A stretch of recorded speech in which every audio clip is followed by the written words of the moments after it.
Құрметті достар, мынау қазіргі біздің қоғамдағы өзекті тақырыптардың бірі діни сауаттылық, діни білім алу мәселесі бойынша. Жалпы Қазақстан Республикасының тәуелсіздігімен қатар діни сенім бостандығы берілгендігін баршамыз білеміз. Сонымен қатар мына жастардың қазіргі кездегі діни білім алуға деген құштарлығы, діни білімге деген қызығушылығы өте жоғары деңгейде. Білесіздер, тәуелсіздік жылдарында Қазақстан қоғамында нақты осы діни бағыт-бағдар беретін азаматтардың, кадрлардың, ұстаздардың жетіспеушілігіне байланысты, тіпті керек болатын болса болмауына байланысты көптеген азаматтар шетелдерде діни білім алуға мәжбүр болды. Енді әрине шетелде ғасырлар бойы қалыптасқан мектептерден діни білім алу бұл көп жағдайларда біздің қоғамдағы діни сауаттылықтың мәртебесін көтеруге, дәрежесін көтеруге үлес қосты деп айтсақ та болады. Сонымен қатар әрине жаңағы теріс бағыттағы білім алушылар да көрініс таба бастады. Оның салдары ретінде қоғамда радикалды көзқарастағы азаматтардың пайда болуы, тіпті керек болатын болса жаңағы әртүрлі қарулы қақтығыстарға қатысатындай азаматтардың шығуы, террористік ұйымдардың, топтардың қатарына кіріп кеткен азаматтардың да қалыптасуы осы шетелде діни білім алып, діни уағыз айтқан азаматтардың кесірінен болды деп айтуға толық негіз бар. Әсіресе мысалы Сириядағы жағдайларды қарасақ, сол жерде қарулы қақтығыстарға қатысқан азаматтар Мысырда, болмаса Түркияда әртүрлі жеке діни білім беру орталықтарында, тіл курстарында оқып, сол жақтарға өтіп кеткендігін біз білеміз. Сондықтан да құрметті жастар, жалпы діни білім алу, діни сауаттылықты арттыру бұл маңызды мәселе. Бірақ қазір қарасақ, енді осы 30 жыл тәуелсіздіктің бергі тарихын қарайтын болсақ, біздің қоғамда да діни білімді беретін ұстаздардың, үйрете алатын ұстаздардың, бере алатын оқу орындарының қалыптасқанын біз көріп отырмыз. Атап айтқан кезде қазір елімізде 9 медресе колледждер, яғни нақты осы исламдық бағыттағы діни білім беріп жатқанын біз білеміз. Сонымен қатар нақты сол бағытта арнайы Нұр Мүбарак Египет Ислам мәдениет университеті осы бағытта кадрлар дайындап жатыр, яғни діни білім берумен айналысып отыр. Сонымен қатар ұлттық университеттер де бар.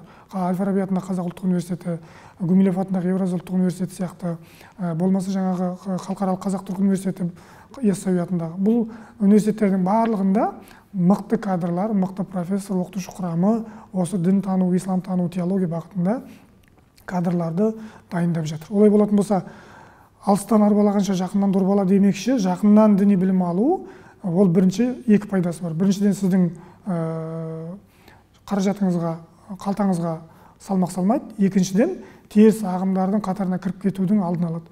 Үшіншіден сіз фундаменталды діни білімді Қазақстанда алу арқылы біліміңізді жетілдіру мақсатында шетелге барған кезде біздің қоғамдағы діни бірегейлікке өте үлкен үлес қосасыз. Неге десеңіз, келіннің бетін кім ашса солтүстік дегендей діни сауаттылықты кім үйретсе алғашқы, соған көбінесе азаматтар бүйрегі бұрып тұратынын біз көрдік. Яғни діни сана, діни түсінік, діни идеология қалай кіріп кетсе, ол адамды сол жерден шығарып алу өте қиын. Сондықтан да өзіміздің дәстүрлі бағытымыздағы Қазақстан қоғамының діни бірегейлігіне сынақ қақпайтын діни көзқарастарды, сонымен қатар әрине сіздің өзіңіздің діни сауаттылығыңызды көрсетуге бағытталған осы бағытты егер алатын болсақ, осы бағытты егер сіз фундаменталды бағытта білімді осы Қазақстаннан алатын болсаңыз, жоғары деңгейдегі магистратура, докторантура, болмаса ғылыми зерттеу, стажировка, басқа бағыттағы деңгейдегі діни білім алуға, шетелге баруға толықтай мүмкіндік бар. Соның өзінде де жаңағы сіз оқып жатқан оқу орындары қандай бағытта, кім артында қандай тарихи басымдығы бар, болмаса олардың біздің қоғам үшін қаншалықты танымалдығы бар деген сияқты мәселелерді де назарда ұстасаңыз